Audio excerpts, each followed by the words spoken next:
Arnica ज्योतिष में आप सभी प्रिय दर्शकों का एक बार पुनः हार्दिक स्वागत है। आग्रह है कि कृपया वीडियो को आखिरी तक देखेंगे और सब्सक्राइब करना नहीं भूलेंगे। आज हम बात करेंगे वैवाहिक जीवन में तलाक के योग कब बनते हैं, या तलाक के योग उत्पन्न होने के बाद भी तलाक नहीं हो पाता, कंप्रोमाइज हो जाता है, ऐसी स्थितियां कब बनती हैं।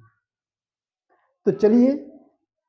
हम वीडियो को स्टार्ट करते हैं। लेकिन वीडियो को स्टार्ट करने के पहले बताना चाहते हैं कि देखिए, जो कुंडली में 7वां भाव होता है, कुंडली में 7वां भाव और दूसरा भाव, इस भाव को भी विशेष ध्यान से देखना है कि दूसरे एवं 7वें भाव से ही विवाह या वैवाहिक सुख का विचार किया जाता है। किससे? इस दूसरे और 7वें भाव से विवाह या वैवाहिक सुख का विचार किया जाता है। साथ ही जो विवाह का कारक ग्रह शुक्र है, जिसे हम स्त्री का कारक ग्रह भी मानते हैं, इसका भी विचार किया जाता है। अर्थात दूसरा भाव, 7वां भाव और विवाह का कारक शुक्र, इन तीनों ही स्थितियों पर किसी भी व्यक्ति के वैवाहिक सुख का विचार किया जाता है। यानी किसी भी व्यक्ति का वैवाहिक सुख इन तीन स्थितियों पर निर्भर करता है। यदि इन तीन स्थितियों में या इनमें से इनका जो संबंध अन्य किसी ग्रह से है, किसी भाव से है, अगर वो ग्रह दूषित हैं, पीड़ित हैं, तो निश्चित तौर पर वैवाहिक जीवन में अलगाव की स्थिति उत्पन्न हो जाती है। तो चलते हैं, हम इसको विस्तृत रूप से बताने का प्रयास करेंगे।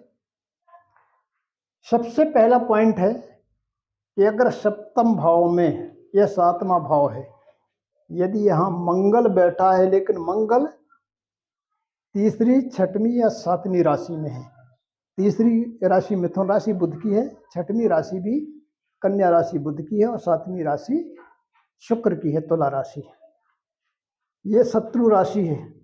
बुध की जो राशि है मंगल की शत्रु राशियां हैं। यानी अगर सप्तम भाव में मंगल शत्रु राशि में है या तुला राशि में है, तो लग्निश यानी लग्न में कौन सी राशि हो जाएगी? धनु, मीन या मेष राशि। अगर धनु राशि है तो मंगल की तीसरी, बुध की तीसरी राशि आएगी। अगर मीन राशि है तो बुध की छठी राशि आएगी। और अगर मेष राशि है लग्न में, तो 7वीं राशि कहाँ पड़ेगी? सप्तम भाव में पड़ेगी। अब सप्तमेश जो रहेगा, अब सप्तमेश कौन बनेगा? 3 और 6 का या तो बुध बनेगा या शुक्र बनेगा। यदि सप्तमेश छठे भाव में आ जाए, अर्थात अगर 7वें भाव में मंगल शत्रु राशि में है, यानी तीसरी या छठी राशि में या तुला राशि में है, और इसका जो स्वामी है, यहाँ जो राशियां लिखी हैं, इनका स्वामी मंगल, इनका जो स्वामी है, जैसे तीसरी और छठी राशि का स्वामी बुध है और 7वीं राशि का स्वामी शुक्र होता है, तो इनका जो स्वामी है 7वें घर में जो राशियां हैं, उनका अगर स्वामी छठे भाव में बैठा हो, मंगल 7वें भाव में हो, तीसरी, छठी या 7वीं राशि में हो, और इन राशियों का स्वामी छठे भाव में हो, तो जैसे अगर बुध है या तो बुध बैठा हो छठे भाव में, या 7वीं राशि है तो शुक्र बैठा हो, ऐसी स्थिति में निश्चित तौर पर तलाक की स्थिति उत्पन्न हो जाती है। व्यक्ति के वैवाहिक जीवन में अलगाव की स्थिति उत्पन्न हो जाती है। एक दूसरे से मतभेद उत्पन्न होते हैं। पति पत्नी के बीच सामंजस्य नहीं रह पाता। कब? यदि सप्तम भाव में मंगल शत्रु राशि में हो, बुध की राशि में हो या शुक्र की तुला राशि में हो, और इस राशि का स्वामी जो 7वें भाव में हो, छठे भाव में बैठा हो। ऐसी स्थिति में पति पत्नी में सामंजस्य स्थापित नहीं हो पाता, अनबन होती रहती, मतभेद होते रहते हैं, और तलाक या अलगाव की स्थिति उत्पन्न हो जाती है। यदि तलाक नहीं होता तो भी वो एक दूसरे से अलग जैसे रहते हैं। अगले पॉइंट पर हम चलते हैं, इसको मिटा देते हैं। ये 7वां भाव है कि अगर शुक्र दबाव का कारक है, शुक्र यदि कर्क राशि में है, कहाँ? और 7वें भाव में अगर शनि मंगल बैठा है, देखिए यहाँ पे अगर यहाँ पे शनि और मंगल 7वें भाव में बैठे हैं, और शुक्र कहीं पर भी कर्क राशि में है। लग्न कोई भी हो सकती है, लेकिन यह देखना है कि कर्क राशि कहाँ पड़ रही है ना, 4 नंबर की राशि। सपोज कीजिए कि 4 नंबर की राशि यहाँ आ रही है,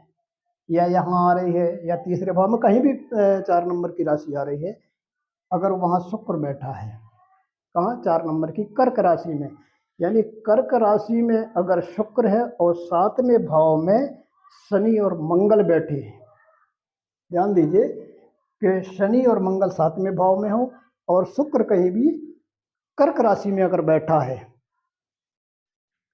तो ऐसी स्थिति में, क्योंकि मंगल की दृष्टि कहाँ पड़ेगी, लग्न पर पड़ेगी, शनि की भी दृष्टि लग्न पर पड़ेगी। ऐसी स्थिति में विवाह में निश्चित तौर पर देरी कराएंगे। शनि और मंगल विवाह में देरी कराने वाले ग्रह रहेंगे, बहुत लेट शादी होगी, या हो सकता है कि शादी ना हो। इतनी अधिक आयु हो जाएगी कि यदि व्यक्ति चाहता है कि उसको शादी करना ही है, तो किसी तलाकशुदा स्त्री से शादी का योग बनेगा। किसके साथ बनेगा? या तो शादी होगी नहीं, या बहुत लेट होगी, और जब अधिक आयु हो जाएगी तो ऐसी स्थिति में वह व्यक्ति किसी तलाकशुदा स्त्री से विवाह करेगा। लेकिन तलाकशुदा स्त्री से विवाह करने के बाद भी उसका वैवाहिक जीवन सुखी नहीं रहेगा, क्योंकि अगर 7वें भाव में शनि मंगल है और कहीं भी कर्क राशि में शुक्र बैठा है। अगले पॉइंट पर चलते हैं कि अगर राहु 7वें भाव में है, इसी 7वें भाव में अगर राहु बैठा है और मंगल से अगर ये दृष्ट है, किससे? 7वें भाव में राहु है और मंगल की इस पर दृष्टि ही, या तो मंगल यहाँ बैठा हो तो मंगल की चौथी दृष्टि आ जाएगी, 1 2 3 4, या मंगल यहाँ बैठा हो तो 7वीं दृष्टि सीधी राहु पर पड़ेगी, या मंगल यहाँ बैठा हो तो 8वीं दृष्टि 7वें भाव पर पड़ेगी। यानी मंगल की दृष्टि अगर 7वें भाव पर पड़ रही है और वहाँ राहु बैठा है, राहु 7वें भाव में बैठा है और मंगल की दृष्टि उस पर पड़ रही है, और सप्तमेश जो इस घर का स्वामी है, यानी यहाँ कोई भी राशि हो सकती है, यहाँ जो भी राशि होगी उसका स्वामी। मैं राशियों के स्वामी के बारे में कई बार बता चुका हूँ, कौन किस राशि का स्वामी होता है। तो यहाँ जो भी राशि होगी उसका स्वामी वो सप्तमेश कहलाएगा। यदि वो है सप्तमेश चौथे 8वें या 12वें भाव में हो, यानी वो सप्तमेश कहाँ हो, यानी या तो सप्तमेश यहाँ हो चौथे भाव में, या सप्तमेश यहाँ बैठा हो 8वें भाव में, या सप्तमेश यहाँ बैठा हो। 7वें भाव में राहु बैठा हो, मंगल की उस पर दृष्टि पड़ रही हो, साथ में जो 7वें भाव में जो भी राशि होगी उसका स्वामी अगर कहीं भी या तो चौथे भाव में बैठा हो, या 8वें भाव में बैठा हो, या 12वें भाव में बैठा हो, अगर ऐसा योग किसी की कुंडली में है तो निश्चित तौर पर जानिए कि उसका तलाक होकर रहेगा। पति पत्नी के बीच कभी भी बनेगी नहीं, और स्थिति तलाक तक पहुंचेगी और तलाक होगा भी, यानी पूरी तरह से तलाक हो सकता है, तलाक की नौबत आएगी, लेकिन इस नौबत आने के बाद भी सामंजस्य नहीं हो पाएगा, किसी तरह से कंप्रोमाइज नहीं हो पाएगा और तलाक होगा, है ना, निश्चित तौर पर तलाक हो सकता है। इस स्थिति में अगर 7वें भाव में राहु है, मंगल की उस पर दृष्टि है, और 7वें भाव का स्वामी जो है वो अगर कहीं चौथे भाव में, 8वें भाव में और 12वें भाव में बैठा है। अगले पॉइंट को हम देखते हैं कि अगर चंद्र और व्ययस यानी 12वें भाव का स्वामी, ये क्या कहलाएगा? व्ययस या द्वादशेश, इसको हम द्वादशेश भी कहते हैं ना, 12वें भाव का स्वामी। तो चंद्र और द्वादशेश यानी अगर ये दोनों साथ में हो जाएं, यहाँ चंद्र बैठा है, मान लो द्वादशेष कोई भी ग्रह होगा, लग्न जो भी होगी, लग्न के आधार पर मान लो यहाँ 7 नंबर लिखा है तो यहाँ 6 नंबर की लग्न यानी लग्न द्वादशेष बुध बन जाएगा है। 8 नंबर लिखा होगा तो यहाँ शुक्र बन जाएगा, यहाँ 7 नंबर, यानी जो भी यहाँ राशि होगी उससे एक कम आप करेंगे तो वो द्वादशेष बन जाता है उस राशि का स्वामी, ठीक है ना। तो ऐसी स्थिति में यानी अगर चंद्र और द्वादशेष दोनों 7वें भाव में हो, यानी यहाँ चंद्र भी हो और यहाँ द्वादशेष यानी 12वें घर का स्वामी चंद्रमा के साथ अगर 7वें भाव में है, कहाँ, द्वादशेष एवं चंद्रमा दोनों सप्तम भाव में अगर हैं, और सप्तमेश जो होगा यानी इस भाव का स्वामी यहाँ जो भी राशि रहेगी उसका स्वामी, यहाँ जो भी राशि आएगी उसका स्वामी, अगर वो कहीं नीच का बैठा हो, सप्तमेश कहीं भी बैठा हो, कोई भी ग्रह हो सकता है, लग्न के आधार पर निश्चित होगा कि 7वें भाव में कौन सी राशि है, द्वादश भाव में कौन सी राशि है, उसका स्वामी द्वादशेष होगा। चंद्रमा और द्वादशेष सप्तम भाव में हो, लेकिन जो 7वें भाव में राशि है उसका स्वामी कहीं भी अगर नीच राशि का होकर बैठा हो, पाप ग्रहों से दृष्ट हो, पाप ग्रहों से पीड़ित हो, यानी उस पर या तो पाप ग्रह के साथ हो जाए, वो कहीं भी बैठा हो, या पाप दृष्ट हो, पाप ग्रहों की दृष्टि में हो, या शत्रु ग्रह की दृष्टि में हो, इसका जो भी शत्रु होगा उनके साथ हो या उनकी दृष्टि में हो, तो भी कुछ समय तक तो शादी के बाद दोनों का जीवन अच्छा चलेगा, पति पत्नी का प्राय सामंजस्य रहेगा, लेकिन धीरे धीरे मतभेद उत्पन्न हो जाएंगे और वो मतभेद तलाक तक की स्थिति तक पहुंच सकते हैं, यानी कुछ समय बाद तलाक की नौबत भी आ सकती है। अगले पॉइंट पर चलते हैं हम कि सप्तमेश जो है यानी 7वें भाव का स्वामी, देखिए अपने भाव से खटाष्टक योग बना रहा हो, सप्तमेश यानी मान लीजिए 7वें भाव में तुला राशि है, 7 ही ले लीजिए, मान लो यहाँ तुला राशि है तो सप्तमेश कौन हो गया, शुक्र, सप्तमेश शुक्र हो गया। अगर शुक्र इस भाव का स्वामी है तुला राशि का, लेकिन अपने से कहाँ बैठा है वो, 6ठे भाव में, तो 1 2 3 4 5 6 मान लो शुक्र यहां बैठा है, या शुक्र यहां बैठ जाए, यानी 7वें भाव का स्वामी अगर अपने स्थान से खटाष्टक योग बना रहा है, तो यहां से अगर आप काउंट करेंगे तो 1 2 3 4 5 6 7 8, यानी उसकी राशि कहाँ, कौन से नंबर की पड़ती है, 8वीं राशि, और यहाँ से लिया तो 6वीं पड़ती है, यानी 6ठा 8वां, या तो जहाँ भी शुक्र यानी सप्तम भाव का स्वामी बैठा है और जहाँ उसकी राशि है वहाँ से या तो वो 6वां पड़ रही है वो राशि, या 8वीं पड़ रही है, तो ये खटाष्टक योग कहलाता है। यानी सप्तमेश जहाँ भी बैठा हो, सप्तम भाव का स्वामी जहाँ भी बैठा हो, यदि वह खटाष्टक योग में है, अपनी राशि से 6ठे या 8वें भाव में बैठा है, तो वो हो जाएगा षडाष्टक कहते, खटाष्टक योग कहलाता है। तथा इस 7 भाव पर, सप्तम भाव पर या तो राहु, शनि या मंगल की दृष्टि पड़ जाए, तो राहु मान लीजिए राहु यहाँ बैठा है, शनि भी यहाँ बैठा है या मंगल बैठा है, तो 7वीं दृष्टि कहाँ पड़ेगी, सप्तम भाव पर। राहु की 5 7 9वीं दृष्टि होती है, या राहु यहाँ हो तो 5वीं दृष्टि यहाँ पड़ेगी, यहाँ होगा राहु तो 9वीं दृष्टि पड़ जाएगी 7वें भाव पर। मंगल की 7वीं 8वीं, यहाँ से 8वीं पड़ेगी और यहाँ से 4थी दृष्टि पड़ेगी अगर मंगल की दृष्टि पड़ रही है। या शनि की दृष्टि है तो शनि की 3 दृष्टि होती हैं, या तो यहाँ शनि हो तो 1 2 तीसरी दृष्टि पड़ेगी, या 7वीं दृष्टि यहाँ से पड़ जाएगी, और 10वीं दृष्टि अगर शनि यहाँ हो तो 7 8 9 10 10वीं दृष्टि पड़ जाएगी सप्तम भाव पर। अर्थात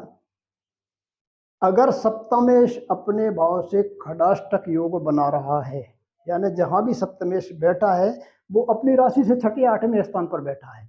साथ में सप्तम भाव पर अगर राहु की दृष्टि हो या शनि की या मंगल की दृष्टि हो, ऐसी स्थिति में वैवाहिक सुख नहीं मिलता, विवाह के बाद जीवन सुखी नहीं रहता, वैवाहिक संबंध खराब रहते हैं। यदि शुक्र नीच का कहीं बैठा हो या अस्त होकर बैठा हो, यानी शुक्र अगर कहीं भी नीच राशि का होकर बैठा हो, सपोज कीजिए कि शुक्र यहाँ पर है नीच राशि यानी कन्या राशि में, 6 नंबर की राशि यहाँ है, साथ में मान लो सूर्य भी बैठ गया तो सूर्य से अस्त हो गया, या तो नीच राशि में हो या सूर्य के साथ हो जाता है तो अस्त हो जाता है, या तो अस्त हो तो, या फिर शत्रु क्षेत्री हो, या फिर किसी शत्रु के घर में हो, सूर्य के घर में हो जाए, यहाँ 5 नंबर की राशि लिखी हो, तो सबसे पहले या तो शुक्र कहीं भी 6 नंबर की राशि में हो, या शुक्र कहीं भी 5 नंबर की राशि में हो, या शुक्र के साथ कहीं भी सूर्य बैठा हो, यानी या तो वो शत्रु के घर में हो तो सूर्य के घर में होगा सिंह राशि में, अगर वह कन्या राशि में है तो नीच का हो जाएगा, या सूर्य के साथ बैठा हो तो अस्त हो जाएगा। तो ऐसी स्थिति अगर मान लो शुक्र की बनती है कुंडली में कहीं भी, कि या तो वह नीच राशि का हो या शत्रु के घर में हो या सूर्य के साथ हो जाए कहीं, या ना अस्त हो जाए, अस्त होकर बैठा है अगर कहीं भी, तो साथ में जो 7वां भाव है इसमें कोई क्रूर ग्रह, मान लो राहु बैठा है या मंगल बैठा है, पहली बात तो शुक्र नीच का होना चाहिए, कहीं भी नीच का हो या शत्रु के घर में हो या सूर्य के साथ हो, और साथ में सप्तम भाव में क्रूर ग्रह राहु या मंगल हो या शनि भी हो,